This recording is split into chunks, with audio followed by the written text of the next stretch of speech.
Hi, this is Mike Larson for Money and Markets TV. The global debt crisis is pressing in on us from all sides, and after one of the most volatile weeks in the history of Wall Street, it's clear that this is now an emergency that has everyone's attention.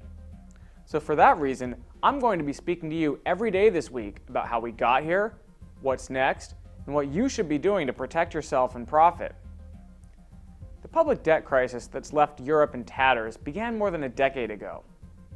When the global economy was booming in the 1990s, politicians across Europe began giving their people more. Bigger salaries, longer paid holidays, larger pensions, and greater government benefits. As a result, budget deficits exploded throughout the Eurozone.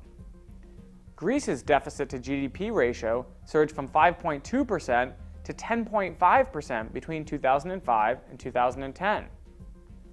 Ireland swung from a small budget surplus to a whopping deficit to GDP ratio of 32.4%.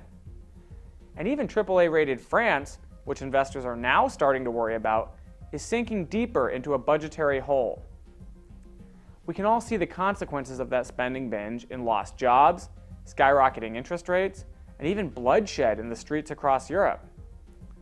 But if that's scary, just consider that Washington has spent even more. In 2007, our government spent $1.06 for every $1 of revenue it took in. This year, we're on pace to spend $1.63 for every $1 of revenue, according to the Congressional Budget Office. This is a spending addiction every bit as bad as Greece, Ireland, Portugal, and other European nations. And there's no sign that we're going to get off this road to destruction. Regardless of who's in the White House, regardless of who controls Congress, our leaders inevitably find ways to explode government spending every single year. Just look at the supposed debt ceiling deal that our craven legislators worked out. They claim it will cut the deficit by up to $2.3 trillion over the next 10 years. But that's just smoke and mirrors. The deal doesn't cut spending at all. It only slows the increase in spending. And it doesn't even pretend to address the biggest budget beasts of all, Social Security and Medicare. Even discretionary spending, the kind of spending we can actually control without too much effort, isn't going to shrink.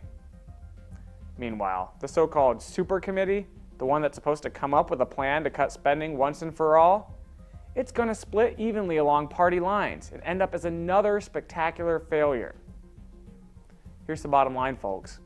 Out-of-control spending got Europe into this mess in the first place, and now it's drawn the United States into this crisis as well. Our leaders are destroying our nation by spending too much money. As a result, we've already lost our AAA credit rating at Standard & Poor's, and it's only a matter of time before the other ratings agencies follow suit. Everything you see happening now in Greece, Ireland, Italy, Spain, and Portugal, governments pushed to the brink of default, massive cuts in entitlement spending, economic hardship, plunging stocks, skyrocketing unemployment, and even rioting in the streets, that's little more than a sneak preview of the financial catastrophe that's now stalking the United States.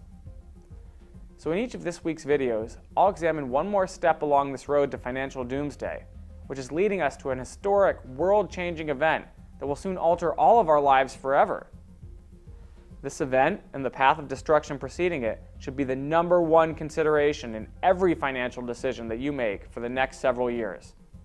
So make sure to stay tuned all this week to learn how to protect yourself and even profit from it. I'm Mike Larson for Money and Markets TV. Thanks for watching.